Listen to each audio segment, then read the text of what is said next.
and protect our gas pipelines from the enemy.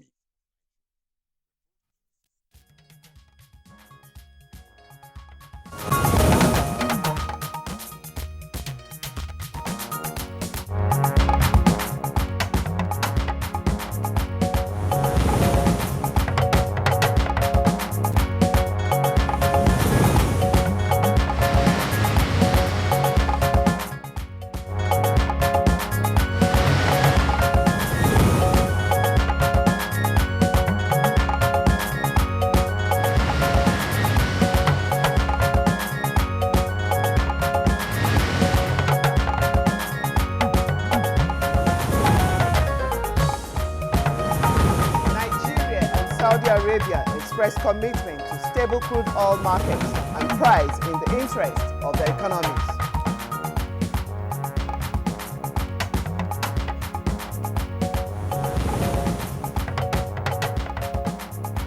Now, Senate Committee on Appropriation receives reports of various committees on the 2016 budget with a resolve to ensure scrutiny of provisions.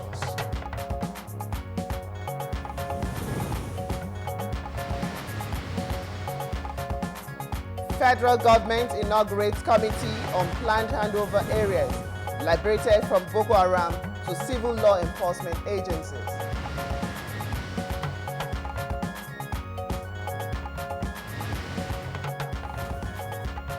On Good Morning Nigeria, we examine violence against children, its ramifications and consequences.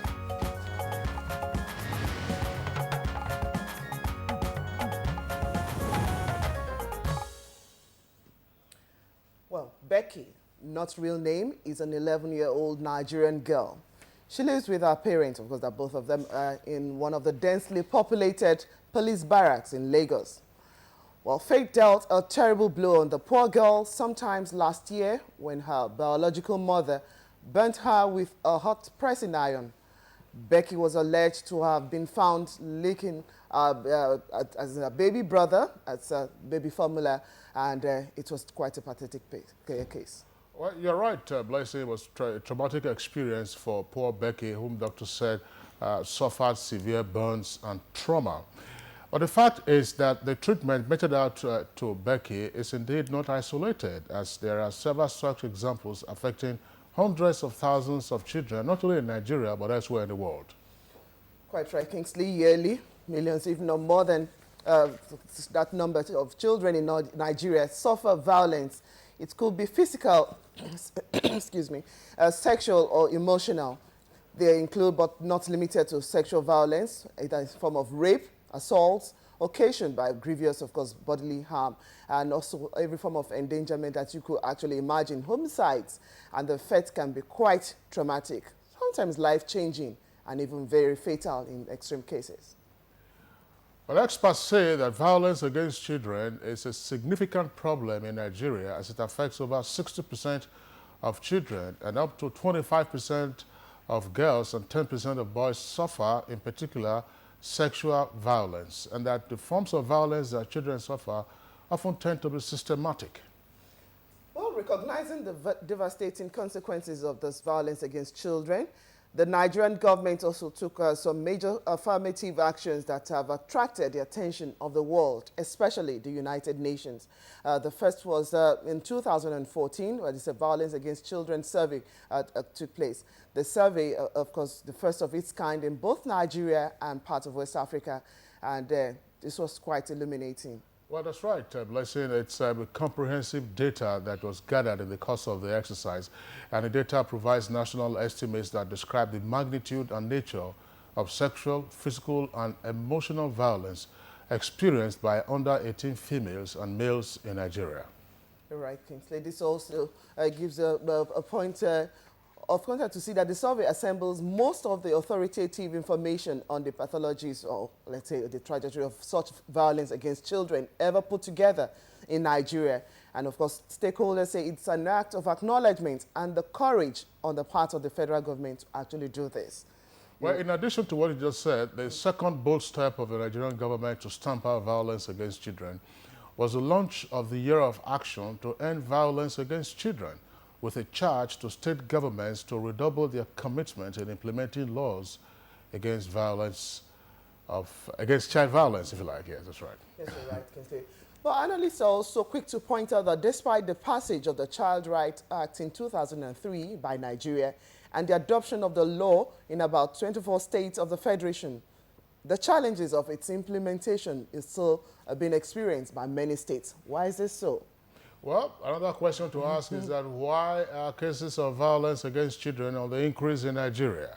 And what are the immediate and future implications on society? What are also some of the challenges towards fighting this scourge? These are some of the questions we shall try to find answers to in the course of the program.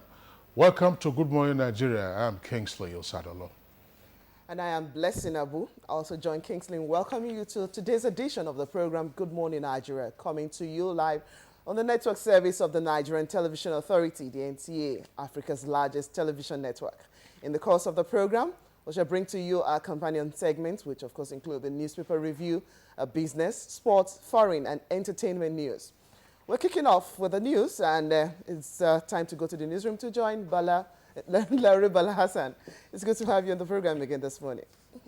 Thank you, Blessing. Good morning, Nigeria, and welcome to the news. Nigeria and the Kingdom of Saudi Arabia have expressed commitment to a stable oil market and ensuring a rebound of the crude oil price in the overall interest of their economies. President Muhammadu Buhari and his Saudi Arabian counterpart, King Salman bin Abdulaziz Al Saud, stated this position at critical bilateral talks in Riyadh. Is an excellent brand. I would actually say that, he is one of the best brands that we have as a country, and we have to take advantage of that to engage for our benefit and, economically and otherwise. Nigerians will expect to see a firming up of prices, better collaboration within OPEC, a lot more unity concert within OPEC. Obviously, our dream is to be able to get those numbers to above 40, preferably in the 45 to 50 range. At least into the second quarter. So that enables us to stabilize our average price way above the $38 that would sort of use as a forecasted number in the federal budget. In the meantime, Nigeria and Denmark are looking into areas of interest in the diversification plan of the economy. And the Vice President, Yemi Osinbajo, says the Danish government is welcome to do business in the country. This was when he received a delegation of the Danish government led by the country's Minister for Foreign Affairs, Christian Jensen. There's been a new government in Nigeria, and then there came a new government in Denmark. And then we needed the calendar to mix together. So it has taken so long, but from time to time, it doesn't matter that you have a long journey if the place you're going to is right. Senate Committee on Appropriation has commenced receipt of reports of various committees on the defense of 2016 budgetary allocations by ministries, departments and agencies of government with a resolve to ensure an adequate scrutiny.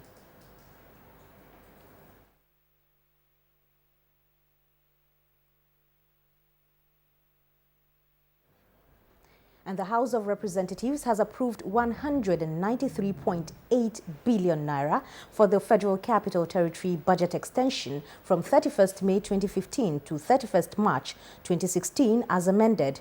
National Assembly correspondent Ignatius Nko has more on this and other resolutions at Monday's plenary. Of the House to allow this House to take this matter second reading, third reading, and pass the bill today. A part of a budget, and one part of it has been implemented, then there's nothing wrong in just taking it to March 31 so that the capital part of it will be implemented. So we're not bound by demands from the minister or what the minister has said or what he thinks to be right. It's just what we want to do within the context of the provision of the Constitution. A committee to advise on the planned handover areas liberated by the military from the Boko Haram insurgents to civil law enforcement agencies has been inaugurated in Abuja. Defense correspondent KG Busari Ahmed reports that this came with the call to ensure equity and fair play in the discharge of its duty. Of recent, Mr. President promised that he will return all the IDPs back to their respected places. And even the state governor have started the construction in some villages.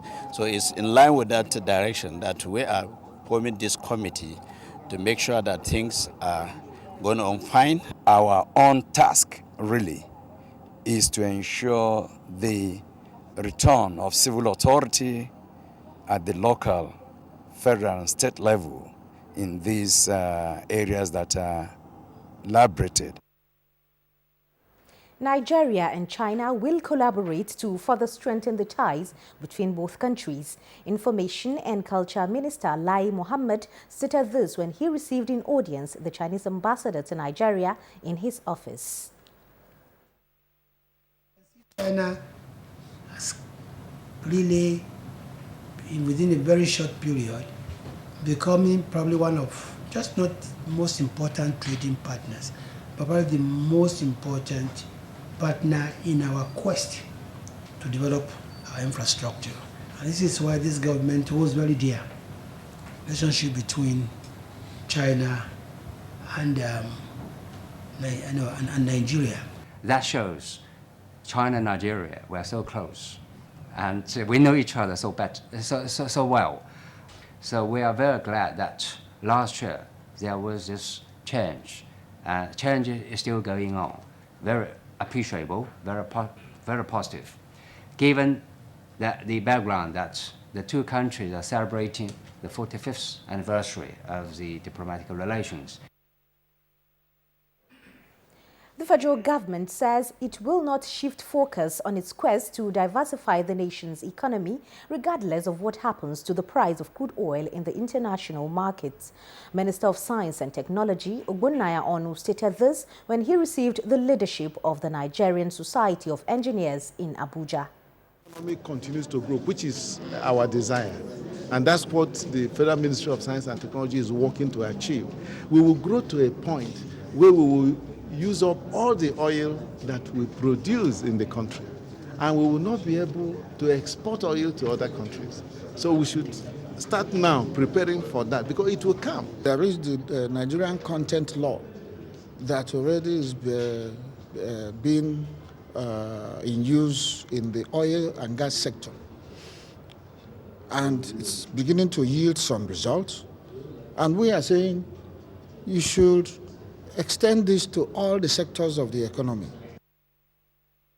And to political matters, the controversy generated over the emergence of Ali Modu Sharif as the national chairman of the People's Democratic Party, PDP, has been put off as the caucuses promised to stand by him. This was the outcome of PDP Governors Forum held at Asokoro, Abuja. I am happy to let you know that all the major organs in the party, the Governors Forum, the National Working Committee, the National Assembly Caucus, and the Board of Trustees, we have agreed to stand by our national chairman to ensure that our party moves forward. We have put behind us all the controversies in the press in the recent times, in the recent 2-3 days. I want to assure you that we are together as a party, we are strong. We have also mandated the National Working Committee, the National Chairman, and the National Working Committee to put in motion immediately the processes of ensuring that within 3 months, a national convention of our party is called. President Muhammadu Buhari has approved the appointment of Waziri Onibiyo Adio as the Executive Secretary of Nigeria Extractive Industries Transparency Initiative, NETI. Until his appointment, Mr. Adio was a communication consultant and publisher of Metrolobe magazine. A statement from the Director Press Office of the Secretary to the Government of the Federation, Bolaji Ajayi, says the appointment is with immediate effect. Similarly, the President has approved the appointment of a new National Stakeholders Working Group, otherwise known as the Governing Board of NETI. The 14-man Governing Board has the Minister of Solid Minerals Development as the chairman. And that's the news. It's now back to Blessing and Kingsley for the continuation of Good Morning Nigeria. Thank you very much there, Laure Bala Hassan, for the news. And we'll take a short break. When we return, it will be time for our business segment. If you hear a bomb explosion or gunshots of an active shooter, that might be a terror attack. At such times, always remember 3 action words: run, hide, report. Don't try to run towards the terror scene to save the situation, because there might be a second bomb blast or another attack. Run far away and take cover. Make sure you are safe first. Yes, it is in our nature to sympathize over the hurt, but remember, only trained personnel can help in such situations. When in a secured environment, promptly call relevant authorities and help will come. For anonymous reporting, call 09630-3250-5 or 0813-2222-106. If you see something, say something. Nigeria unite against terrorism. This message is brought to you by the Federal Ministry of Information and Culture.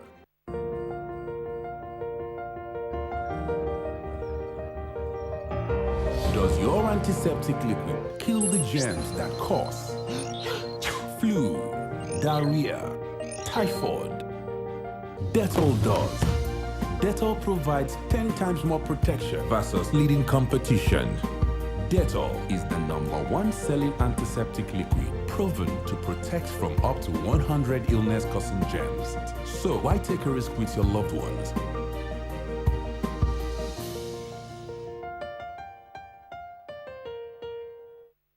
Introducing the new Dettol 55-gram soap with the same germ protection and quality at a more affordable price. Buy the new Dettol 55-gram soap for 80 Naira only. Keep your family protected from germs.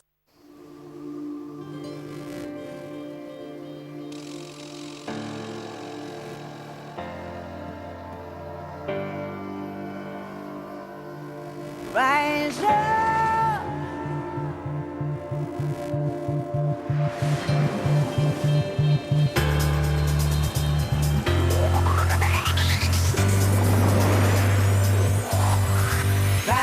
Feel the tasty, refreshing goodness of Chi iced tea.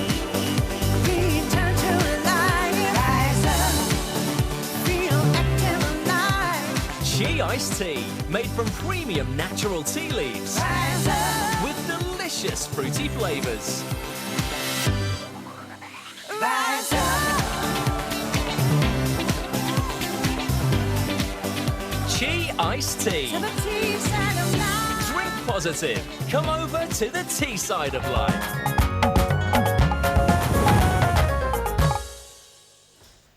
If you just joined us, the program is Good Morning Nigeria. It's time now for our business package.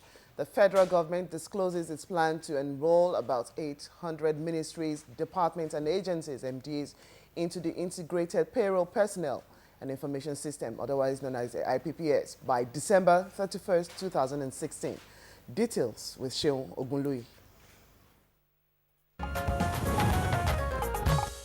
All right, good morning, Nigeria. Let's talk business now. Nigerian banks in the past year paid out almost 400 million naira as cash back on the use of point-of-sales terminals, even as 4 banks were last year sanctioned for non-reversal of dispense error within the specified 48-hour time frame given by the Central Bank of Nigeria. Speaking with journalists at a press conference organized by the Nigeria Interbank Settlement System, NIBSS, CBN Assistant Director, Payments Policy and Oversight, Banking and Payment System, Shola Agbola, noted that following the issuance of a circular directing banks to install an automized auto-reversal, the Apex Bank had found 4 banks wanting. Also speaking at the press conference, NIBSS Executive Director Business Development, Mrs. Christabel Onyejekwe, noted that the payments of cashback to bank customers have been stopped in December 2015, but will be replaced with a loyalty engine, which will give out points for POS usage.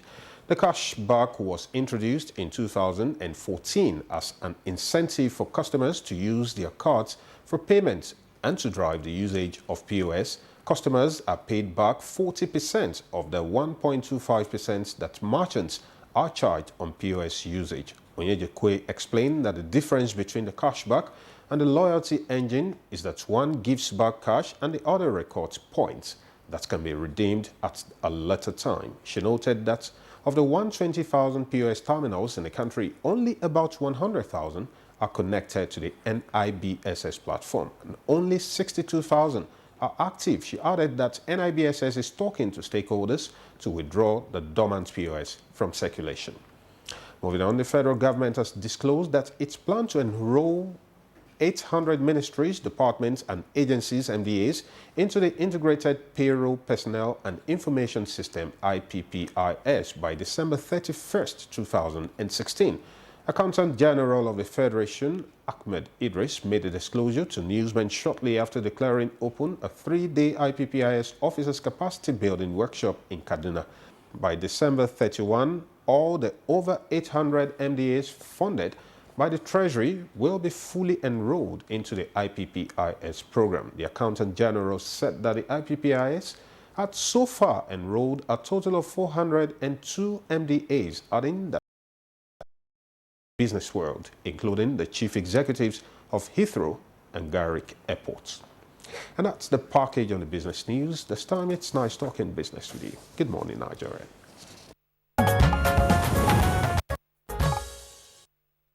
All right, now it's time for us to take a look at the headlines in today's newspapers.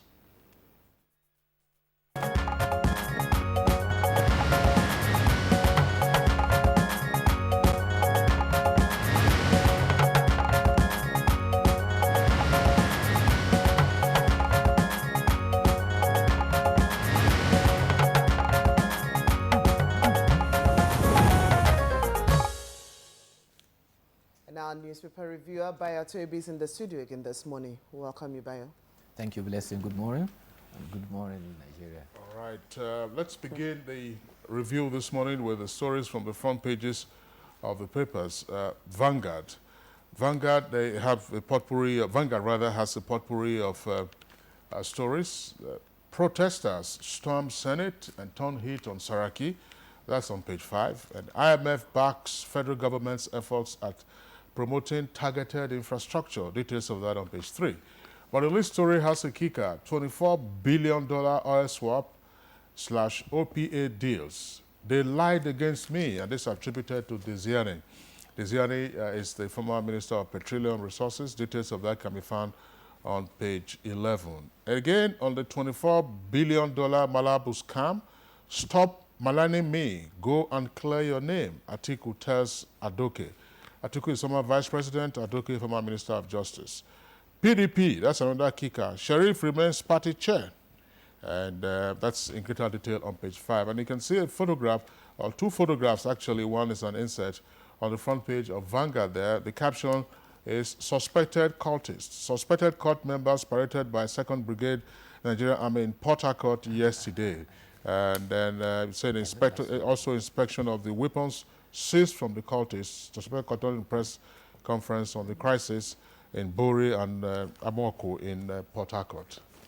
Yes. I'll take on the cue from the anti-graft stories. Let's take a look at the front page of the this day. Just above the masthead, you have Alison Madueke refutes claims she awarded $24 billion all swaps without contracts. The story you find on page 6 of this day. And to the front page of the Nation, I have EFCC. 676 million naira immigration jobs cash blown on houses. With Ryder, ex-minister Abba Moro, 4 others to face trial for alleged 419. Okay, let's quickly go back to this day. I have the one on the PDP story too. PDP reaches partial truce on Sharif, fixes convention for May. And Ryder, how Ekweremadu tabled a compromise. Ex-ministers insist chairman must go March 28. Story starting off on the front page but continues on the 8th page of the paper this day. Okay, Bayo? Yeah, two interventions here. First, the story about the PDP. The organs of the party has actually reached a compromise. The BOT, National Working Committee, and the other organs agreed to give a respite to the stopgap chairman for 3 months. So after which he should convene a convention. And because of that, the panel of former ministers had gathered in a meeting, were bound by that, and they said they still are in disagreement with it, but they have to accept what is there. So by May, there's going to be a convention, and there will be a new election for National Working Congress. But in the meantime, there have been a very positive response from the shuttle diplomacy of President Muhammad Buhari. Indications are that Saudi Arabia has agreed with the president that they will stabilize the global oil market. This is part of the bilateral talks that began in Saudi Arabia yesterday. The King Salman has agreed with President Muhammad Buhari that unless they do something, the current trend could jeopardize the economy of both nations. Currently, Saudi Arabia produces about 10.1 million barrels of a day, and you recollect that in our budget, we have a projection of about 2.2 million barrels a day. There is another worrying story, which unfortunately are not on the front pages of the newspaper. It is about the judiciary. It says that Chief Justice of Nigeria, justices of the Supreme Court and Court of Appeal, as well as all federal high court judges, have not received their salary for January. Incidentally, I have that on the front page of the Nation, just above Okay. my masthead. We have a Well, maybe, CJN, yes. 600 judges yet to get January salary. Yes. Then Rider says February pay due as allocation is stock. Yes, if you go by the former policy, by 20th of the month, all federal agencies are ought to have paid their salary. And it's very worrying if this is true. And the judiciary is supposed to be on the first line charge. This is in accordance with Section 81(3). And judges, by the nature of their oath of office, cannot be seen to be complaining. And so this is very worrying. Well, maybe the silver line is that yesterday there was the release of the January allocations. Maybe the funds might be coming in now. Well, Bayo, why don't you take that along with a story on the plight of some pensioners? It's some of the stories that you also have on the side pages of the papers. Yes, a 75-year-old man slumped and died while he was waiting for what they routinely call a screening exercise. The 75-year-old man works in the works department of Oredo local government area in Edo State. They had not been paying their pension for 10 months. And when they came in for this exercise, the man confided in his colleague that he has no money, he has not had any food. They tried to help him by giving him milk, drink, and water. And then said they should now leave that place and go across 100 meters to another hall, Urokoto Hall, for the screening exercise. Uropota. Yes, he couldn't go to Uropota Hall, and before you knew it, he slumped, and they quickly rushed at him. But unfortunately, we lost him. He died. It's very sad, the plight of senior citizens haven't served the nation, and to get their pension becomes another problem. All right, Bayo, let's take other headlines on the front pages of other papers. Of course, the Forex yo-yo market is still making the news. For the authority, that's a kicker for the lead story. 200 naira per dollar proposal, that's the kicker. Ifeanyi Ubah stakes 500 billion naira assets. It has a rider, Ubah's magic, working already as dollar dips to 305 after his challenge. 305? Well, Vanguard is reporting inside his pages that it is 345, and I'm sure, Blessing, you have another figure from this day. This day, it says speculators get their fingers burnt. Naira strengthens to 310 naira to the dollar, with rider BDCs to introduce forex banned reforms for parallel markets.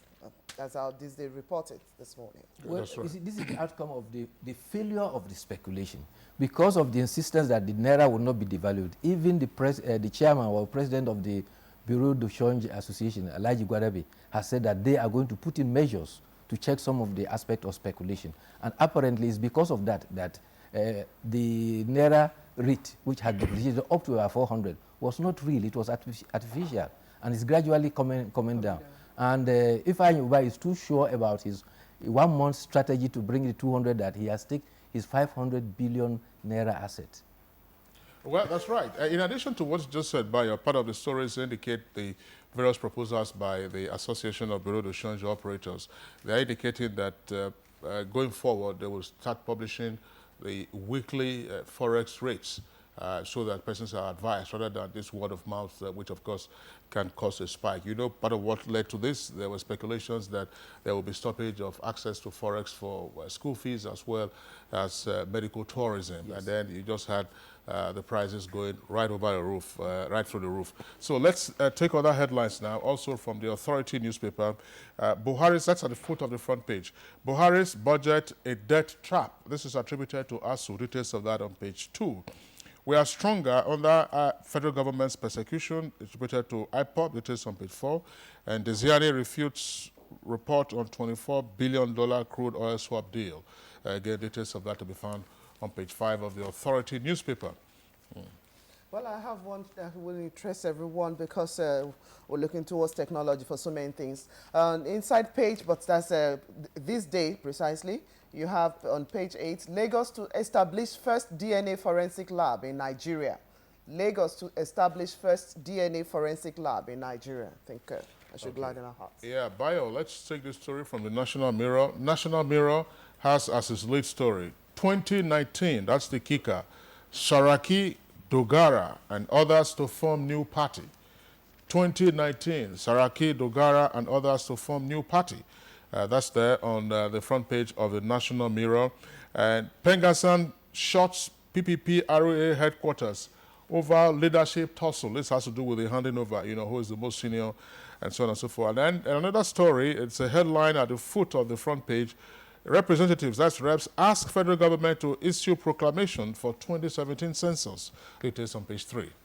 Well, that story is supposed to be an investigative story by the Daily Mirror, and they claim that that's the National Mirror. National Mirror, okay. That's right. They say that a new political party is in the offing, and they say that all emerging camps in the All Progressive Congress who are embittered about the National Assembly leadership tussle, as well as aggrieved members of the PDP, have commenced talks to launch a new political party with the hope of pinning together before the 2019 polls.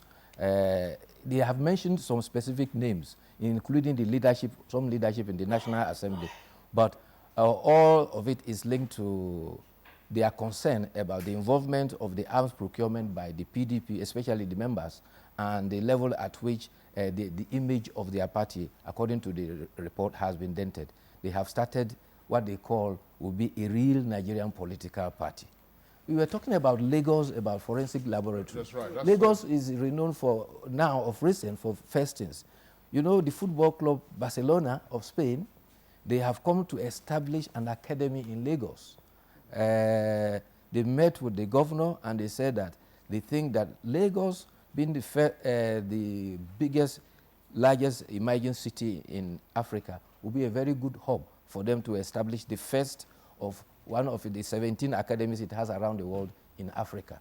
So the academy in Lagos is going to be a potential for youths in Nigeria and also the West Africa sub-region. All right, Barry, let's quickly take a look at what Inside Story is talking about, something of national significance. NLC petition, that's on the inside page of The Nation for today. NLC petitions minister on Togo's rejection of ECOWAS travel certificate. Of course, the incident happened on Monday with NLC president, Comrade Ayuba Waba, who was turned down from actually boarding this particular airline to Togo. And they was having this ECOWAS travel certificate, but they said no, they wouldn't recognize that. But that's it on inside page, but you have seen on your screen, NLC petitions minister on Togo's rejection of ECOWAS travel certificate. And still on the foreign scene there, South African kids sue TB Joshua, others for dad's death. I think yeah, that story is also on page 7 of Vanguard. Just a kicker, synagogue. South African minors sue TB Joshua over father's death. That's right. Well, there's still court cases surrounding that issue, so I think it is for now sub judice. But meanwhile, there are two developing stories. There is a 48-hour extension for candidates who could not upload their registration onto the JAM terminal. Now, the grace period is for the reopening of the exam portal and for those who had registered.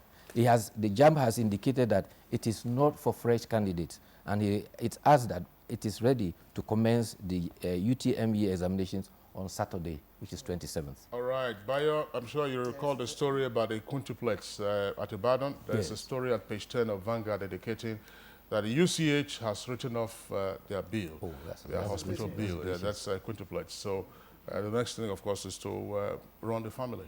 Yes. Bayo Atobi, I would like to thank you for being with us on the program today. We'll see you tomorrow. See you tomorrow then. Okay. All right, that's Good Morning Nigeria. We'll take a short break now. When we return, we'll proceed with our principal item for discussion this morning, violence against children. We have always lived together as brothers and sisters. Though we speak different languages and celebrate different cultures, we were still one Nigeria. There was no bombing, there was no kidnapping, and our children were not cultists. Now, we suspect one another as there are spreads of cultism, bombing, and kidnapping. How long shall this go on? Terrorism is alien, kidnapping is criminal, cultism is barbaric. Nigeria is a blessed country. Support the Nigeria Police and the fight against terrorism, kidnapping, and cultism. Always inform the police of any incident around you. Say something when you suspect something. Remember, we all have a stake in building a crime-free Nigeria of our dream. This message is from the Nigeria Police Force. Hello Nigerians, I am Chief Eric Mafia, president of Erisco Foods Limited. As a practical manufacturer, Erisco Foods produces proudly made in Nigeria products for every feeding for all Nigerians. Our sons and daughters can have better jobs and our economy can become bigger and stronger.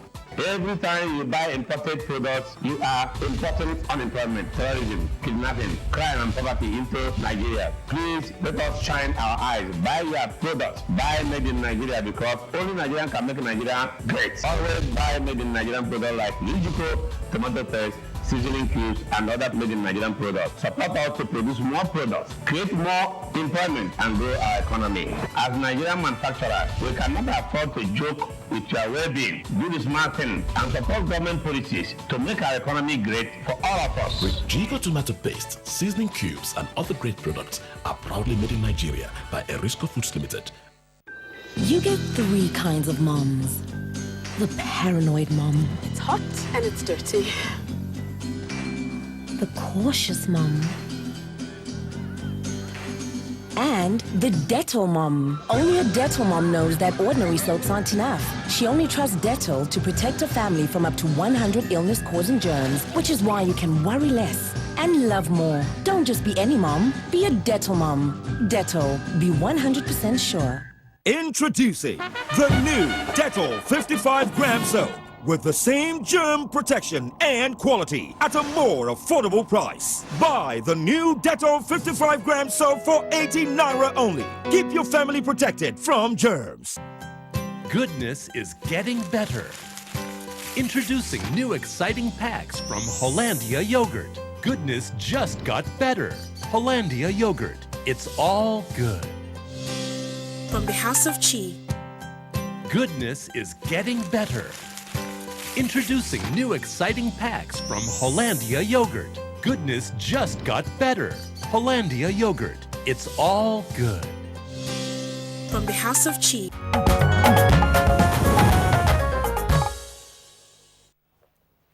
You're watching Good Morning Nigeria, showing on the network service of the Nigerian Television Authority. Now it's time for our backgrounder into our conversation for this morning. November 20, 1989, there was a global call for children to be protected from all forms of violence. And this was sounded when the United Nations adopted the Convention on the Right of the Child. Nigeria readily signed up treaties in 1991 and in 2003 with the Child Rights Act bringing in comprehensive protection for children from violence. While the problem persists, experts say it is necessary to tackle it head-on. Here's Ngozi Chude as she attempts to take a look at violence against children in this background report. From a 6-year-old girl raped by her uncle or neighbor to a 10-year-old boy beaten to coma or even death by a relation, no day passes without heart-wrenching stories of violence against children in the media. In 2014, the nation carried out an extensive survey to ascertain the level and factors promoting this menace in Nigeria. by 2015, a national representative data on the prevalence of sexual, physical and emotional violence among children in Nigeria was released. The survey conducted by the National Population Commission with support from UNICEF and the U.S. Centers for Disease Control records that 6 out of 10 children under the age of 18 in Nigeria suffer extreme levels of physical, sexual and emotional violence. Findings also reveal that 1 in 2 children experience physical violence, 1 in 4 girls and 1 in 10 boys experience sexual violence, while 1 in 6 girls and 1 in 5 boys experience emotional violence. With this estimate, it is believed that about 9 million children in Nigeria are affected by this act. Unfortunately, due to shame, stigma and ignorance, experts say these cases are never reported, resulting into children suffering in silence and ultimately preventing them from flourishing. Consequently, September 2015, Nigeria launched the Year of Action to End Violence Against Children with a charge for states to redouble their commitment in implementing laws against child violence and explicitly linking a violence-free society with economic growth. There are conscious attempts by members to review the laws that have to do with the penal sanctions on various offenses because they seem to be very, very light. So we are making attempts to stiffen them. Nigeria is the first in the West African sub-region and the 9th country in the world to conduct the survey to develop context-specific actions to tackle violence against children. Few days ago, Marta Santos Pires, representative of the UN Secretary-General on Violence Against Children on a working visit in Nigeria, said commitment is however needed on all sides to achieve the desired success. You know, this is a long-term process, but if we take steady action and everybody joins in this effort, if we are all together, this can move very fast. As the call continues, experts believe a just, vibrant and thriving Nigeria is predicated on protecting children from violence, abuse, neglect and exploitation. All right, thank you very much, there Ngozi Chude, for that background report. We've been joined now by a number of guests here with us in the Abuja studios as well as from our Lagos Network Center. First, I would like to welcome Mrs. Georgette Azogo. She's Director in charge of Child Development at the Federal Ministry of Women Affairs and Social Development. It's our pleasure, Mrs. Azogo, to have you on Good Morning Nigeria.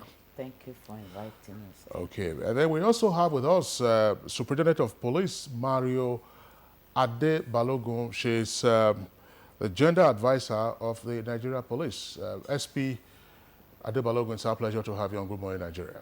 Good morning, Nigeria. Thank you for having me. All right, and also with us in the studios here is Mrs. Ene Obi. She's an activist. Mrs. Obi, it's our pleasure to have you on Good Morning Nigeria. Thank you very much. Good morning, Nigeria. Okay, and from our Lagos Network Center, we are being joined by Mrs. Marta Santos Pais, Special Representative of the UN Secretary General on Violence Against Children. Ms. Pais, it's our pleasure to have you on Good Morning Nigeria.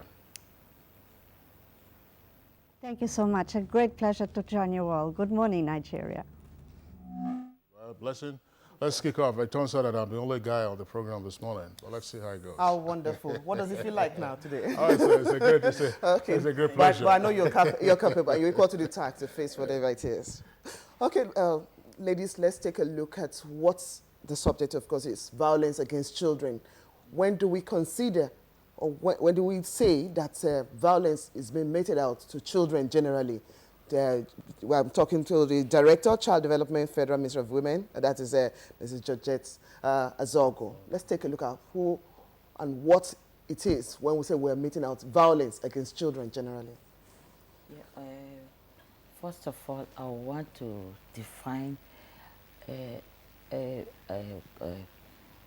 what we mean by children when we are referring to children. According to the Convention of the Rights of the Child, children means somebody under the age of 18, any person under the age of 18.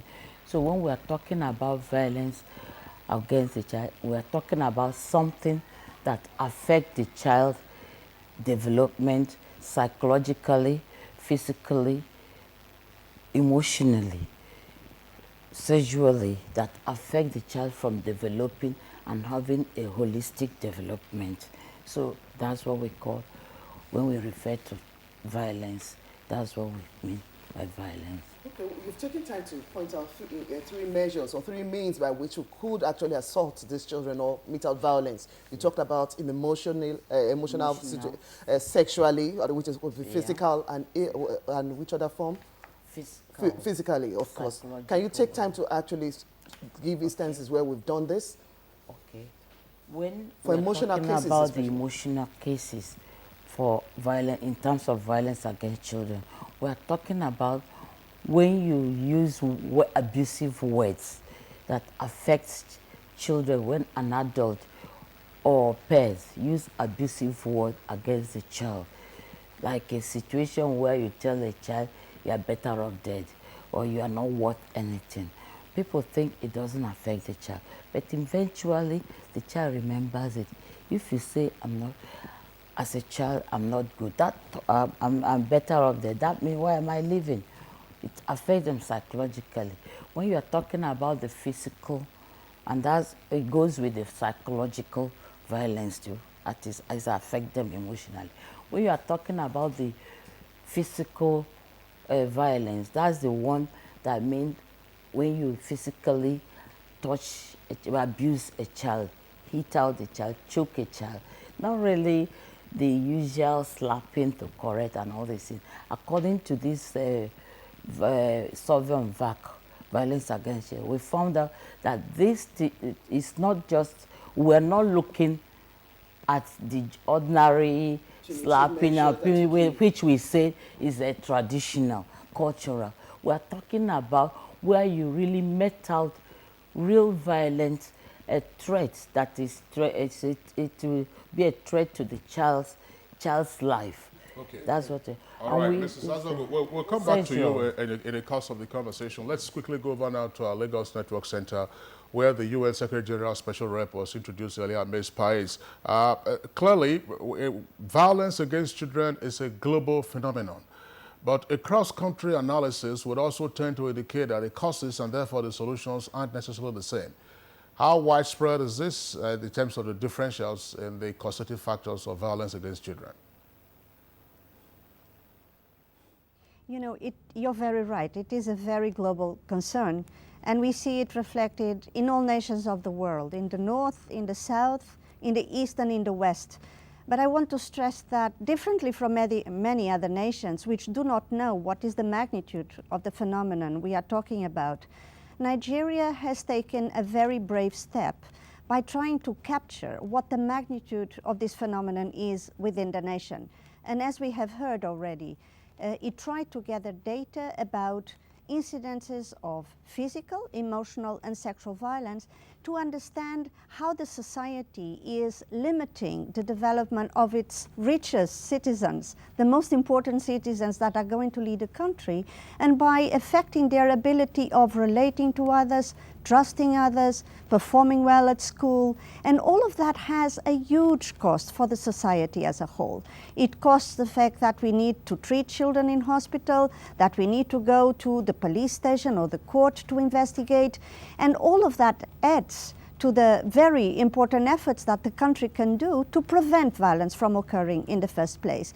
So I think it is important to stress that Nigeria was the 9th country all over the world to conduct such an important survey, and not to forget that, of course, Nigeria is one of the largest populations in the world. Therefore, its effort compared to other nations which are smaller, it's even more important to acknowledge. And as you know, we are very impressed by the fact that His Excellency the President himself has taken this topic as a very serious concern for the nation. And in fact, in September last year, launched a call for a year that helps to end violence across all states of Nigeria. And we feel that now the moment is to transform the very important commitments, the knowledge we have gathered, into very tangible action. Children are waiting, they are very ambitious in the nation they want to build, and we cannot keep postponing solutions that are required. I was just wondering, thank you very much there for the information you read out, Ms. Pais. The question I actually asked had to do with a cross-country analysis of causative factors of violence against children. Is poverty a factor, or what are the other factors that we can identify as being responsible for violence against children? Thank you so much. What we have learned from all the studies that we have conducted around the world with the support of UNICEF and the Center for Disease Control in the United States is that in fact violence happens in all contexts. It doesn't find any border on the basis of culture, on the basis of wealth, and poverty may aggravate the stress on a family, but it is not a reason to use violence against children. And we find very poor communities around the world where in fact violence against children is not apparent. And we find richer countries where the incidence of violence is very high. We also understand that there is no ground in religion to justify violence, and we feel very encouraged by the role that within Nigeria itself, religious leaders are helping us to overcome this belief that sometimes to use a form of violence is part of daily life. So poverty is not a reason. The cultural tradition should not be a ground to use violence against children. But of course, there are determinants. You know, when families are jobless, where they live in overcrowded and very neglected areas, there is a lot of stress in the family, and sometimes this leads to the use of violence. But there is no cause-effect relationship. That's the point I would like to stress. Okay, thank you very much, Ms. Pies, right there in our Lagos studio. We'll be back to you to take on some other aspects as we look onto what we should do, really, to check this rise in violence against children. Let's come back to Sobi here in our Abuja studio. Of course, so many reasons have been adduced to what we are experiencing. It's on the increase, and we're bothered. As an activist yourself, what exactly have you found out on the field to be the causative factors like we've asked? Thank you very much. I want to start by taking a quote from Solomon Arashe, which was quoted by Emeka Amefuro of the Guardian. That was during the launch of the studies that she was talking about last year. I quote, "A nation that cannot protect her children is an endangered nation. This is because such a nation may be wittingly or unwittingly destroying the most valuable human resource base that will define and sustain her future." And that is by the police chief. Yes, it's okay for President Muhammadu Buhari to have launched the studies. It's okay for the huge success or the huge ceremony that was carried out. What do we do thereafter? That is an issue. What are you doing for the protection of the child?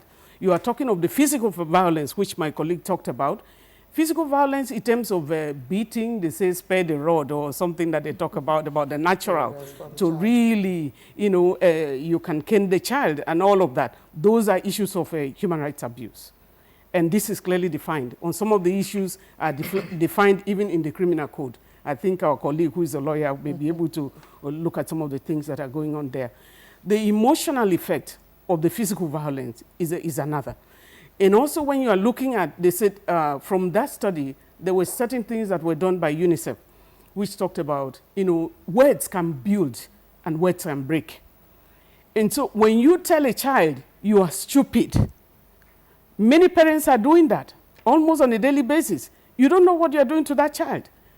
Because when you tell a child you are stupid, you are the child's hero, and you say you are stupid.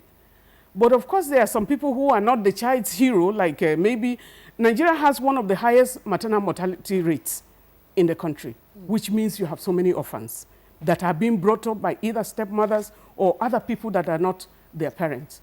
And so it goes into the sense that if a child is growing and is being told those words continually, what does the child become? But also, in the study, there's some little videos that were created by UNICEF, which talked about how a child can become because of the teacher. Just one teacher said, "You are really nice, you are beautiful," just the teacher. Meanwhile, encouraging words. The child goes home and they said, "You are stupid." Because there are different ways of looking at the psychological issues where the child should be in school, the child is not in school, The child should be, after school should be doing the assignment, but because the person looking after the child, because there's so many children that are being brought up today by other people. And this is a lot of consequences. The violations can be by your own parents or otherwise by relations. And so there is a lot that we can do. I want to, urging parents that you do not pronounce things that are negative to your children. It builds them. I've seen cases where a mother says, you will be no good. And way down the line, this boy never tried to be anything good. And one day I asked a question and the boy said, my mom says, I can be no good. And it's shocking, to find things like that, how deep. Children don't forget anything, no matter how small they are. And then you go into sexual violence, the issues of sexual violence. This is happening everywhere. And that studies that they're talking about also raise the issue that 4 in every 10 of Nigerian children are abused, one way or the other. And this is quite alarming. It's not that it's not happening in other countries. A lot of it is happening, and it happens by people that you know. When you defile a child, you destroy that child for life. Okay, well, yeah, Mrs. B, we'll come back to you in the course of this conversation. Thank you very much for the examples that you have cited. Let's go over now to the Superintendent of Police, Mrs. Ade Balogun. We earlier introduced her. She's also gender advisor to the Nigeria Police. 3 broad categories of violence have been identified, 3 broad categories: physical, emotional, as well as sexual. Obviously, some of them are also offenses other than the emotional, for instance, the type that Mrs. Ania was describing. That could be psychological. You tell a child that child is a no good, is stupid, is silly. But physical violence, such as disfiguring a child or inflicting severe or if not cruel corporal punishment, and then sexual violence. What is the police getting in terms of data by way of reporting of these incidents of various forms of violence against the children? And maybe if we have the figures over a period of time, are we seeing a decline or we are seeing an increase year on year? Thank you so much. From the inception of the unit, when the unit was set up, the gender unit of the Nigerian Police Force was specifically set up to attend to issues relating to women and children. But in the course of our work, we discovered that a lot of children are being violated on a daily basis, and nobody seems to be talking about them. Nobody seems to be reporting. At a time, we had to go into partnership to see how the police can effectively work out modalities in arresting this situation. In this regard, we were able to get a grant from the Ford Foundation, and then we worked in conjunction with Clean Foundation and some other stakeholders to see how we can drive this message down to the general populace that any form of violence against a child is a crime. So based on that, we set up a reporting platform whereby cases that are being reported are collated, and then they are stored in the database. And at the same time, we also go out on sensitization, whereby we sensitize the public to let them know what these offenses are and how to go about them when they occur, so that we'll break that culture of silence, because we are having issues with underreportage. A lot of people don't come out to report because they felt when a child erred, he's supposed to be punished. And sometimes these punishments are not commensurate with the offenses these children are committing. For example, a child will maybe drop something carelessly, and the mother comes in, and the next thing is either a slap or a knock or abusive words. And the moment you see children in these abusive homes, they are withdrawn. They are looking dejected. They are disillusioned. Nothing to do, nobody to report to. So with the little the police is doing, we are also partnering with other NGOs and stakeholders, those who can help us drive this message to the grassroots. Because this violence does not only take place in the cities, it takes place everywhere. So from the recent reports that we are having, I think a lot of people are coming out to report cases of violence against children now. It must not be the person that it happened to. It could be a neighbor. It could be an eyewitness. Anybody can walk to the police station and report these cases to the police, and the police will immediately take action. Well, you know, SP Adebalogun, do you have the stats? That's part of the question I asked. Yes. Are we seeing an increase or a decrease now? If there was underreporting before, are we seeing an explosion now because many more persons are coming out to report? Yes, with the sensitization being carried out, I think a lot of people are coming out to report now, and we have the statistics, and they are open to the public. How do you access the data? Yes, they can access it. How? Through our website, they can access it, and they can also contact us in writing, and we have email addresses that they can also write and request for such statistics. Okay, SP Adebalogun, at the beginning of this program, we read out a particular story, even though the names were just changed, at least for protection's sake. Becky, of course, a Nigerian girl, and this incident actually happened in a police barrack right there in Lagos, sometimes last year, where a mother actually burnt her daughter for having to take a baby brother's milk formula. And she was actually, a hot iron was actually used on the poor girl. And for want of other protection, the neighbors who actually reported this incident had to actually back off because it actually took place in a police barrack. I don't know if you're aware of that particular incident. What has been done about it? Because so many people want to, okay, it's within the law enforcement area. Some of those people are supposed to be protecting these children are the one meeting out this violence in the first instance. How do you address such a case? I think the issue, this particular case in hand, I think the matter was officially reported and the girl was taken into safety and the woman was charged to court, and the matter is still ongoing as we speak right now. Okay. Okay. Well, thank you very much. We'll come back to you, SP Adebalogun, in the course of the conversation. But let's very quickly return to our Lagos Network Center, where Ms. Pais, the UN Secretary General Special Representative, of course, you've seen her on the split screen right there. Ms. Pais, let's take a look at the support packages that the UN obviously will be offering.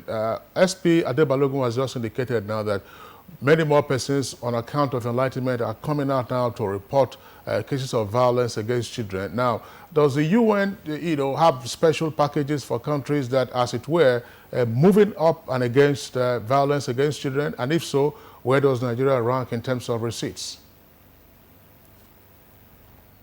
Thank you so much. Well, I would like first of all to say that for us it's a matter of serious concern. The fact that violence affects so many children, and it starts very early in life, but it is even more serious, the fact that children don't know where to go and whom to call if they feel threatened or if they have been victims of abuse.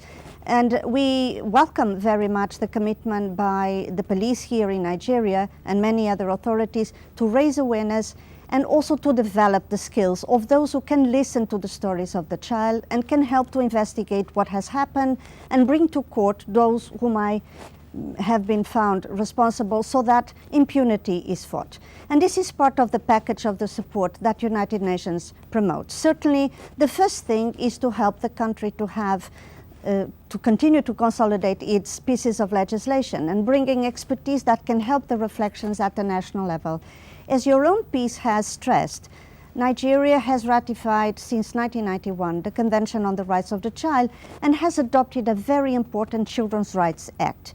But this act now needs to be domesticated in all the states of Nigeria. It will help all the authorities to have the tool necessary to promote sensitization, to investigate cases, to bring cases to court, to bring new curricula into the school system so that we can discuss the issues. And unfortunately, only 23 states within Nigeria have domesticated this important piece. Another important support by the United Nations is to work with the education system. As you know, most children are in school, and when they are in school, they see the school as a safe haven.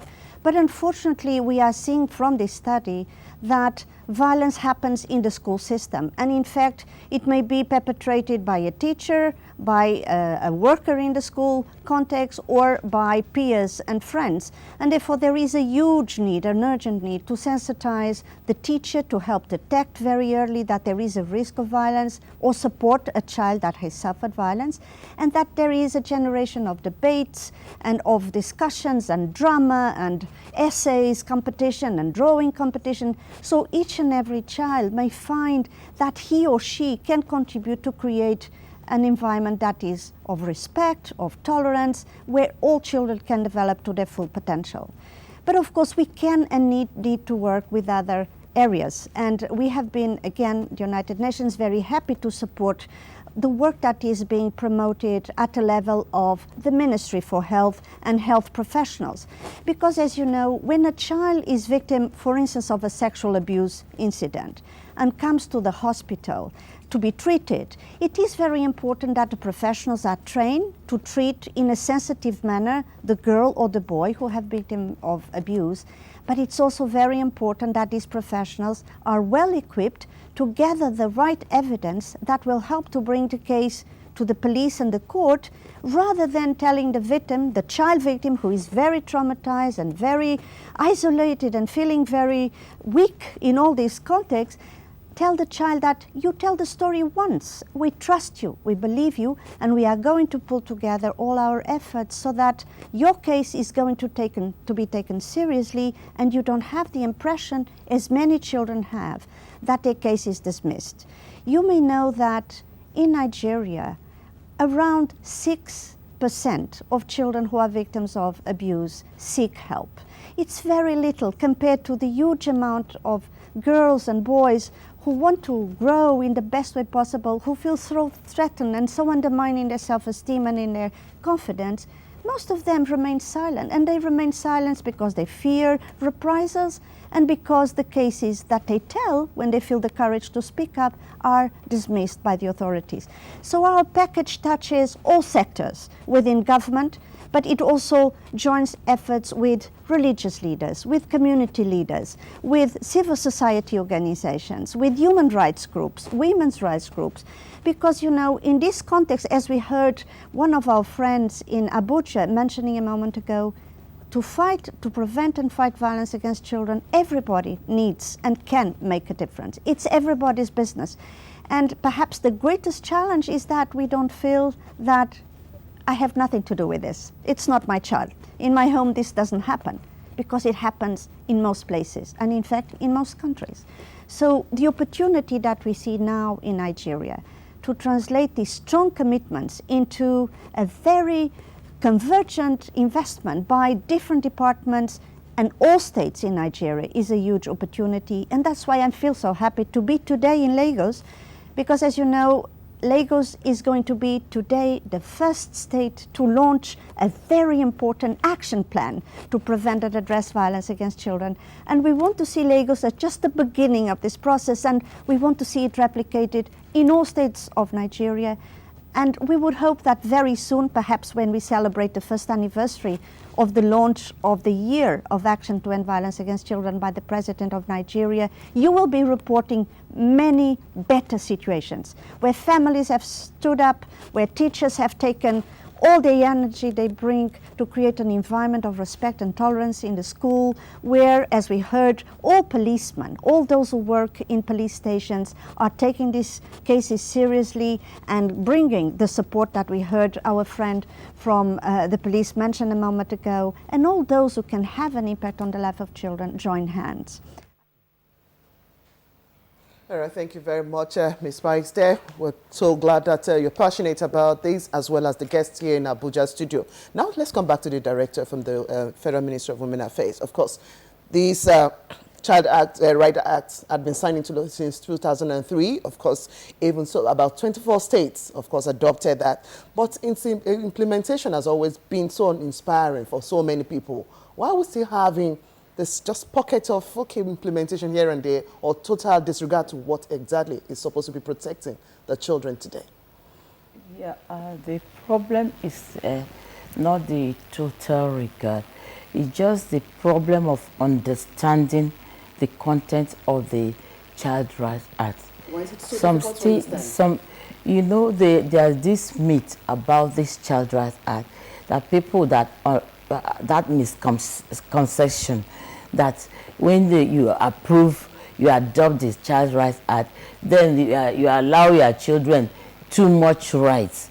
The child can call a police for trying to correct him or anything. So people are shy away from the states that have not adopted it, shy away from adopting it because of those misconceptions. And some of them are not even very much knowledge, don't have much knowledge about what is in the content of that Child Rights Act. They just assume it will be against them, or they will be penalized for trying to bring up their children food culturally accepted way. So that is a deterrent. It's affecting. But the Honorable Minister of Women Affairs is going around and trying to sensitize the states, going for advocacy visits, sensitizing the public, the NGO, everybody, the governors, that this is not what you think it is. They need to adopt and domesticate this child right. And we found out that even the states that have accepted and are domesticated the 24 states, they are still having problem trying to allow it to get to the grassroots to implementation. As you know, we at the federal social development is on a concurrent level. We have the federal, state, and local government. So we are at the federal level, we are the policy makers. So once we make the policy, we try to make sure that implementation get to the grassroots. So with this, with this advocacy and sensitization, we are getting the states that are yet to adopt, and to make sure that the ones that have adopted try to implement. We implement it because Mrs. Azov, no, just before we get into the action plan business, Blessing, let's speak to the Superintendent of Police, Ade Balogun. There are many observers who believe that one of the greatest challenges we have in the country is not the absence of laws, but actually the enforcement of those laws. Is the Child Rights Act being domesticated by a number of states now, 24 of them, 12 to go? Is it suffering the same fate that, yes, you have laws, but people just disregard the laws? Yes, even though ignorance of the law is not an excuse, but when it comes to the Child Rights Act, I think from the sensitization we've carried out so far, a lot of people, just like the director from Ministry of Women Affairs have said, are not even aware of the contents of that Child Rights Act. Sometimes when we go out for sensitization, we have to draw the attention of the civil society organizations to it because they are grounded with the content of this Child Rights Act. So we liaise with them most of the time to get across to these people when they are violated or when they have cases of violence against children, because the police is trying its best. And we've seen in so many cases whereby when you even draw the attention of the perpetrators to this Child Rights Act, they will tell you that the child is their child and they should discipline the child anytime the child errs. But what we are looking at is, how do you discipline a child? How do you talk to this child? What do you tell them when they commit an offense? So a lot of people are not conversant with it, but the police on its own is trying its best. When we go on sensitization, we draw the attention of the people we are working with to know that these acts have been passed and they are into law, and we need to work with them to see how we can enforce it effectively, even though it is not all the states that have domesticated it in their states, because we tell you that each state have a peculiar case, and that has been the hitches. Okay, well, thank you, Blessing. Sorry, I'd like to ask Mrs. Enna this question.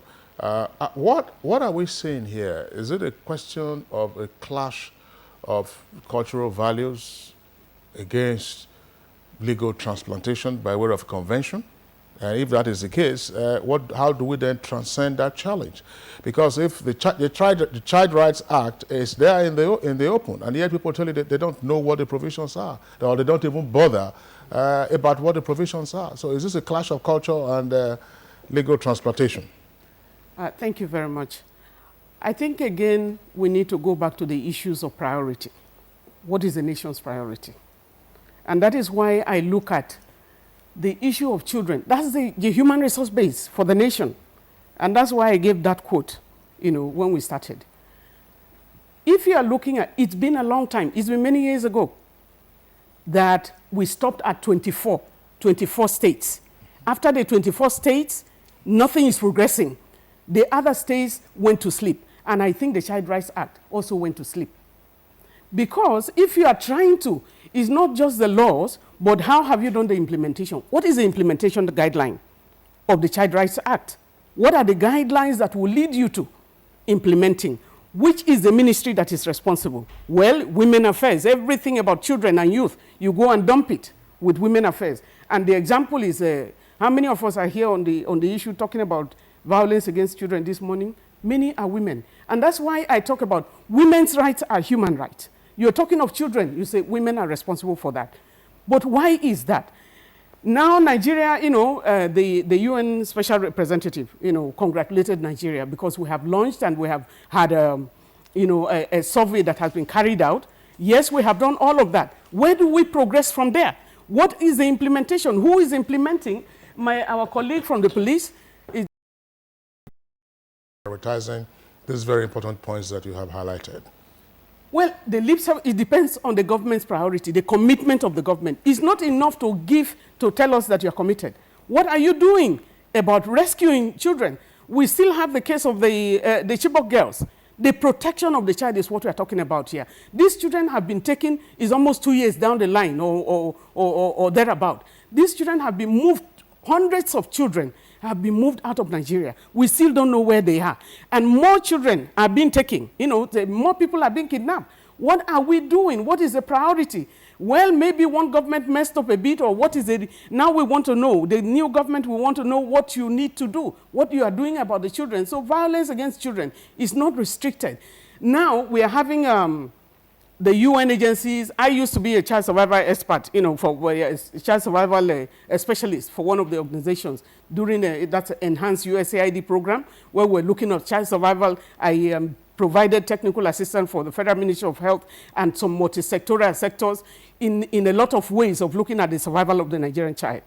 But now what I found at that time is that these policies are there, but nobody is taking it down to the level.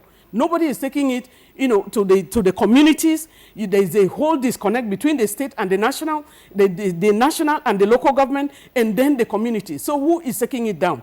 We need a multi-sectoral approach, which means, if it's something that needs to create an information or to share information, the National Orientation Agency is there. When I was growing up as a child, they used to have these big, trucks that go around sharing information and so on and so forth. National Orientation Agency used to do a lot of those things, but they're not doing it anymore. If it's in terms of campaign, you find them doing that. Who is responsible to sharing the information? Right now, it's dormant. And that is why, in terms of the Child Rights Act, we are not progressing because it's not a nation's responsibility, a nation's priority. If it's their priority, what are you providing for the protection of the child? Where is it in the budget? The nation's budget is under discussion now. Maybe that's a way to pick it up. Because the police should not be depending on international agencies or Ministry of Women Affairs talking of international agencies. We want to see what the nation is doing. It needs to be there. National investment on the child. Exactly. All right, Mrs. Obi, thank you very much. We'll come back to you in the course of the conversation. Blessing. Yes, I think we'll get back to Lagos studio quickly. Let's take a look at what other measures to actually help in the guidelines that have been stipulated, especially in this the survey being done and also the launch that's all through the week you've been taking a look at. Let's take a look at what other modalities that will help the country and even give that respect that we so much desire for the children for the future as future leaders. Ms. Pice. Thank you. So many important things have been said so far.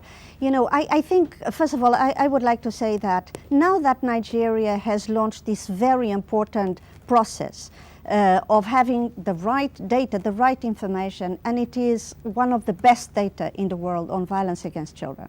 Now that all the ministries under the leadership of the President have committed to very specific actions, we don't need to negotiate what needs to be done. It has been identified. The problem is, now how is all these actors and the civil society joining hands and religious leaders and so many others, how are we going to promote in Nigeria a huge alliance where we lead to action all the measures that have been debated and listed in this priority agenda that was launched last September? Now, first of all, we have talked about the Children's Rights Act. That's a very important modality because the law can convey to the society the message of what is right, what is wrong, what is acceptable, what is not acceptable. And the law says in Nigeria that all children, each and every child, needs to be protected from violence. For this reason, one priority will continue to be to discuss with the states that have not yet domesticated the Children's Rights Act, what will it take for that domestication process to go ahead? And that's why we have been meeting with the governors and their representatives to understand what may be the misperceptions, what may be the traditions that may be hampering this process. But similarly, you know, I think we need to really realize that there are many other countries who are doing the same because this is a global concern. Every nation is confronted with the same challenge. And we have learned that a few things work very effectively. They are foreseen in these priority actions, but they can be translated into action. Let me give you a few examples. The first country in the world to have been leading the process of prohibiting all forms of violence against children was Sweden in 1979. And at that time, Sweden realized that, as we have heard by all the friends who are speaking from Abuja, violence compromises the development of the child, undermines the human and social potential of any nation. And for that reason, when the law was adopted, the government realized that it had to bring the discussion into every home. And this you cannot impose. There is no magic wand. And so the strategy was to place posters in every place that would have the create the opportunity for people to notice, you know, in all schools, in all hospitals, in all bus stops, but also in small things like the package of milk that people bring home to feed their children. And similarly, as we see in so many other nations, you know, in South America, in Asia, a huge investment on the professionals who can help transmit the message to the family. Imagine what is the powerful message of a nurse who is supporting a future mother and conveys to this future mother the value of providing affection and stimulation to the child and never use violence to educate, orient, and support the child. Imagine the great opportunity for each and every teacher from early childhood until very late in the education system to be the ambassador of this cause, to be the one who raises concerns, to create the atmosphere for children to express why they feel uncertain, to report cases, what will it take for them to feel confident and to feel supported.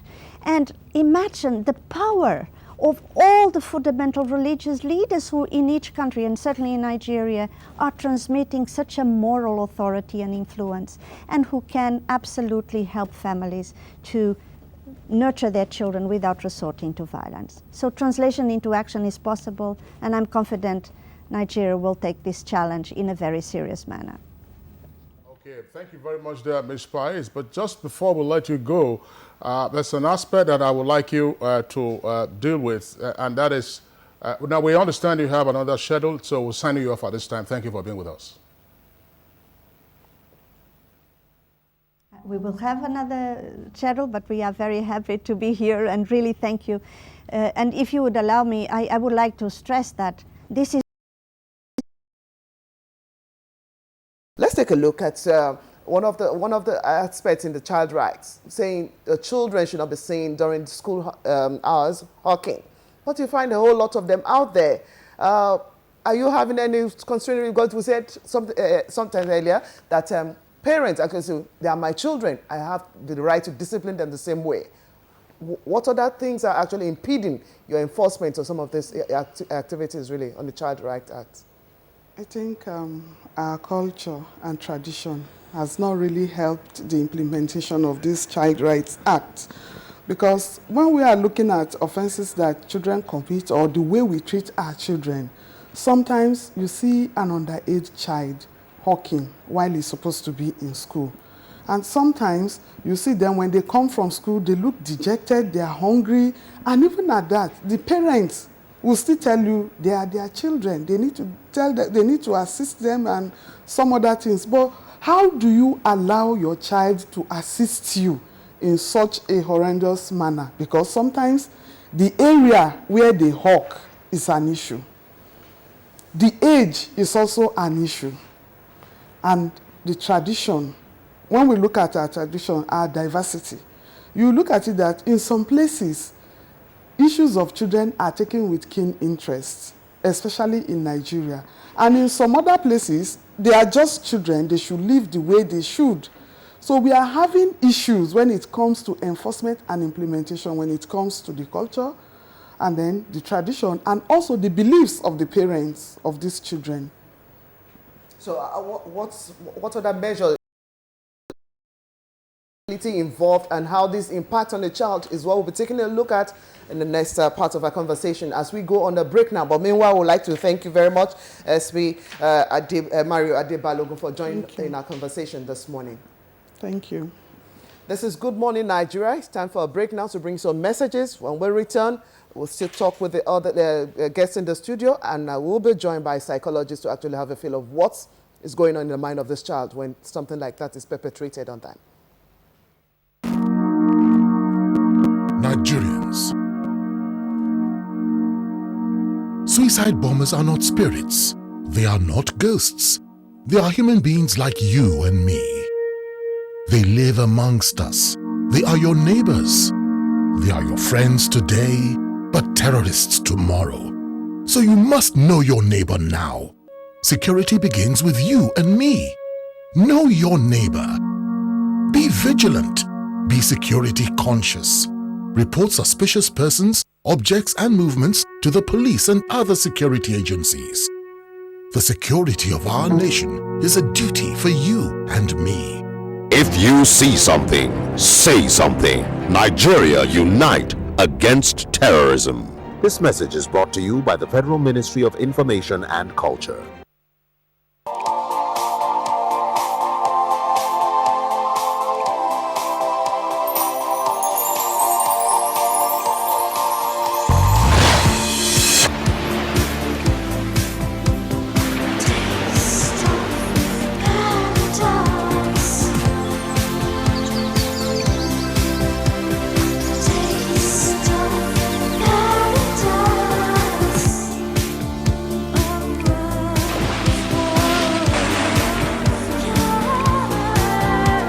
Taste the nectar of paradise.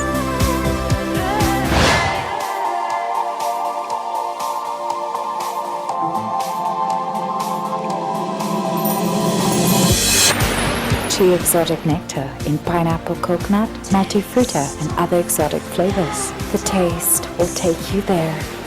Chi exotic nectar, escape to paradise. From the House of Chi. Goodness is getting better.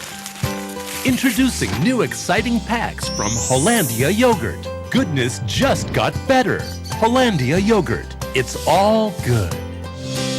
From the House of Chi. We have been joined at this time by Mr. Samuel Jinodo, a clinical psychologist. Mr. Jinodo, welcome to the program. All right, lesson. Okay, Mr. Jinodo, of course, we've been taking a look at violence against children all through with our guests. And now there is a saying that a violated child most times will likely violate another child or somebody else once the person gets into adult stage. Any relationship with this, and what kind of impact is on the mind of that child once violated?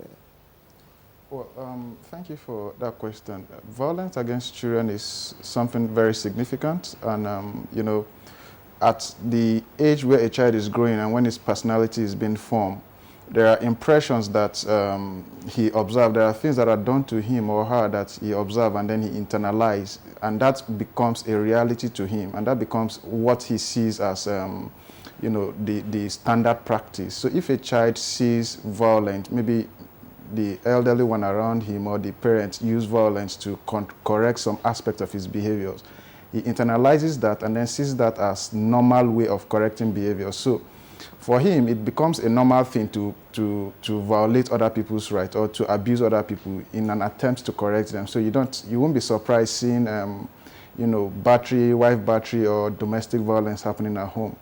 Apart from that also, we look at personality issues. When a child is growing up and you know, he is exposed to violent act, it forms part of his personality. Where you see somebody growing up with antisocial personality disorder, in which case the person doesn't feel remorseful when he or she hurts other people. He doesn't feel any regret. He doesn't feel any empathy. So those are part of the things that you look at as consequences of violence in children. Okay, for the conversation too, we've identified different areas, and Mr. Bill earlier talked about areas of priorities. How do we begin to help such priorities to actually impact on the society? Because on the long run, these are people who are going to form the leadership for tomorrow. And if we do not have our priorities put in right perspective, how do we begin to harness that? So in what way will a psychology or maybe general psychology will help in actually building this crop of individuals for the next generation? Yes, first of all, we look at reorientation in the culture. You know, we look at what is permissive in our culture, the way we correct our children. Some people see it as being, you know, punitive rather than, you know, discipline.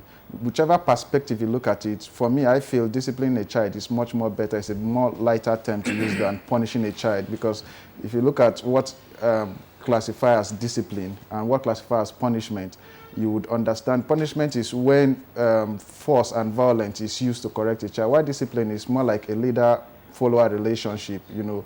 So in that context, cultural reorientation is very key. If in the past we've been using you know, very violent way in correcting behaviors, what is the current approach? What is the current literature telling us? Can we adjust our culture to suit, so that in the future we don't have ourselves to blame? Because the children you see today, they will become leaders tomorrow, and if we expose them to such attitude or such behaviors, what is the ripple effect? I mean, you could get substance.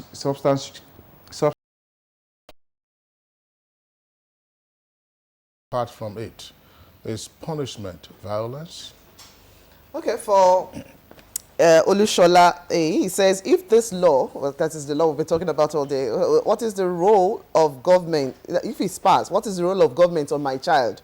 Is it hospital bill or school fees? Sakiru also writes, must we always copy European nations to infiltrate our culture in child upbringing by removing disciplinary measures from our system? And also from Ibrahim Tudu says, child abuse is discreet, condoned by traditions, mostly goes unreported. Enforcement becomes rather difficult. Amokaha Paul writes, is early child marriage a form of violence against children? Amokaha Paul, is early child marriage a form of violence against children? Also, it continues, if I'm right, some northern states have not adopted the act. Culture and religion seem to be a factor. That's according to him. Well, for Ibrahim Tudu again, says drugs and other intoxicants are partly responsible for physical attack on the child. Try to attack illegal drugs and child custody. Well, those are some of the tweets that we have had coming. All right, so let's get the Director, Federal Ministry of Women Affairs to respond to some of the tweets, as well as Mrs. Obi. Yeah, in regard of whether the proper way to discipline a child, you don't have to smack a child for you to discipline a child. If you can talk to a child and try to tell the child to go the other way continuously, the child will definitely change. The way, culturally, the way we see as disciplining a child is not, it's punitive measure. We are not supposed to punish a child to be able to correct a child. The but child some parents say, I've talked and talked and talked, I'm tired of talking. That means they are not taking, they are not taking, reinforcing. You know, we have to sometimes reinforce certain behaviors. So if we are not, in other ways, you beat a child gets used to your beating. And then what is it? It's a type of reinforcement. So if you want your attention, the child will do the same thing so that you just yell and all this and you get away with it. I see. So it's better to allow a child to be talked to instead of beating. Secondly, the ministry, Federal Ministry of Women Affairs and Social Development, has set up about a child, somebody that said, what is it for my own child? The Federal Ministry of Women Affairs and Social Development has put up a lot of programs on ground to be able to make sure that the Nigerian child get the best, especially in protecting the Nigerian child. What kind of he's talking about the tweet was talking about hospital bills and school fees. Are you going to be paying them if you say, okay, I should not do this? We have OVC units in the Federal Ministry of Women Affairs Child Development Department. What is OVC? Orphans and vulnerable groups. We go around, we have NGOs we've linked up with. We've done a survey on this over the years, and we've seen gaps where we've seen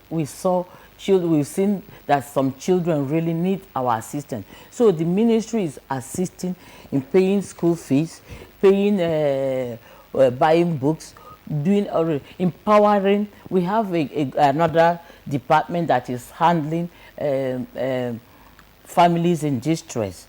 So we have empowerment of these families, because if you empower the family, they will empower the children through education. Okay. Well, Mrs. Azago, thanks. Let's come to Mrs. Obi. Mrs. Obi, you listen to some of the tweets that we just read out.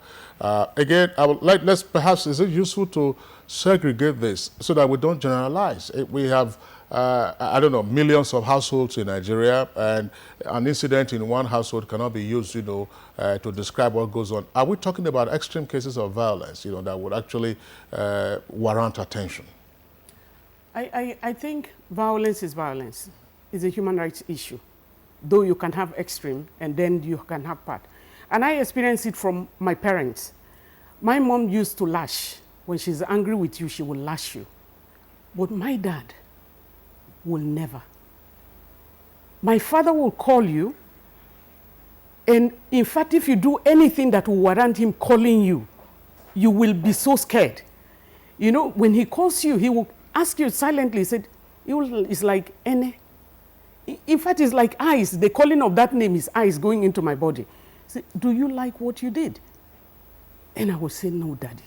I will do everything never to do any of those things.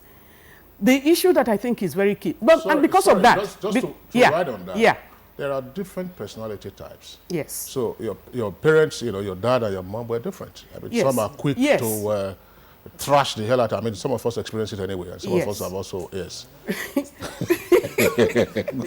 I think if you hear what he was saying, it's like what you do to the child will go on and do it to another. I learned that from my parents. I never beat my children, and I have a number of them. I could hardly ever. Love is the key. I felt what my dad did was more beneficial, and it was more effective. Because for mom, you just get a lashing. And after a lashing, that's it. But the one who talks to you with love, the one who talks to you with concern, we need to, love is an issue, is one that will capture all. You discuss with a child. When you are discussing with a child, you need to be able to bring the child up to, it's a human rights issue. When you lash a child, if you raise your hand against a child, it's because... It's a cultural issue. I mean, it may be a challenge. No. Socialization is a cultural process. So when you say human rights, does this speak again to the point Azogo was talking about? You illustrated, for several years now, we've been frozen at 24 states, not making any progress to the remaining 12. That's right. When we frame it as a human rights issue, it's like you are seeking to interfere with the way persons run their homes. But if you frame it as a cultural socialization process, my might it not be, so yeah, there's a need to now, as Jinodu said, let's rethink how we socialize ourselves. I think each of it is taking a root from somewhere. Maybe because I'm a human rights teacher and I look at rights of children as one of the areas. And I worked in the north, in the southeast, and also in the southwest, you know, on child survival programs, under USAID programs, where we looked at child survival. We're looking at this, even if it's a cross-cultural, what really works. And that's why he's saying, let's change the tone of how you handle children. Talking to children can mean a lot. When you are beating the children, when you are shouting, you know, psychologists, you know, our colleague is here, that will tell you that sometimes we go crazy. When you wire on the child, you go crazy. And it's not right to go crazy on somebody. And so the utterances of the things that we're talking about the emotional things, what you tell the child doesn't forget. If you realize and look at, you know, if you go back in time. But I just want to respond to the issue of the early child marriages. This is one of the things, the reasons why the Child Rights Act is hooked at certain things, because the lawmakers, some of them are victims, or they are the practitioners. The lawmakers are the ones that are going with their big money to marry, you know, underage children. And according to the Child Rights Act, it says under the age of 18, you should not get married.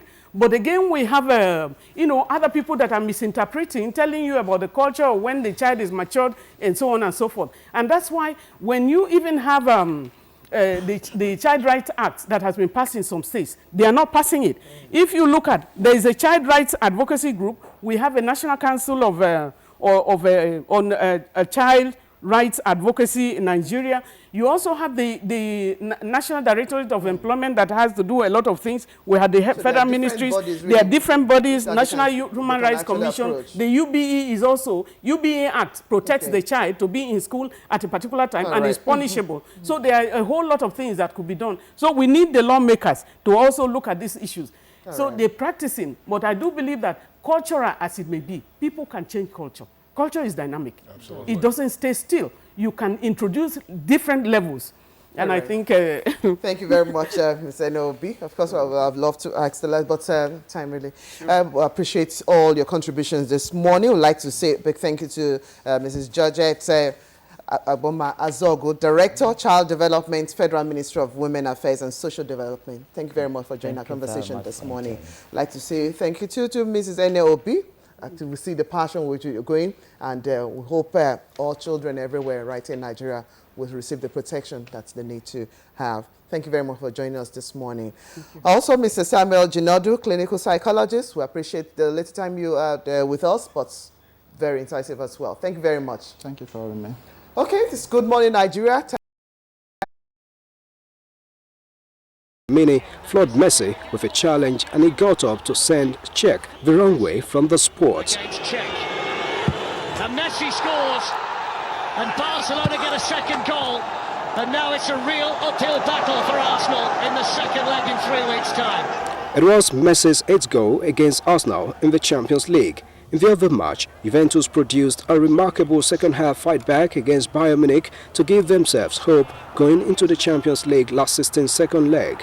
The Bundesliga leaders overwhelmed their Serie A counterparts in the first half and took the lead when Thomas Muller slotted in before Ian Robben coiled in the second. Juve put a goal back in the 63rd minute when Paolo tucked home. The comeback was complete when Stefano Suraro poked in from close range. That's it from the world of sport. This morning the program continues in a bit.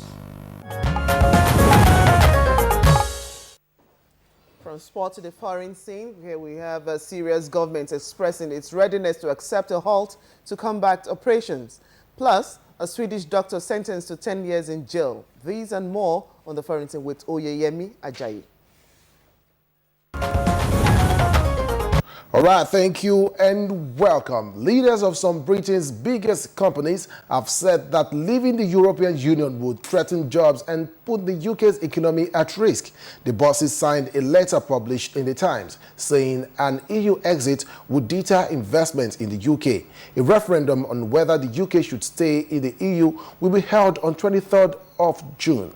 Elsewhere, Syria's government has said it would accept a halt in combat operations after the US and Russia agreed. Another obituary in the movie industry. Ngozi Chude has details of the stars. Good morning and welcome to another session on arts and entertainment. Welcome to another session on arts and entertainment. Welcome to another session on arts and entertainment. Welcome to another session on arts and entertainment. Welcome to another session on arts and entertainment.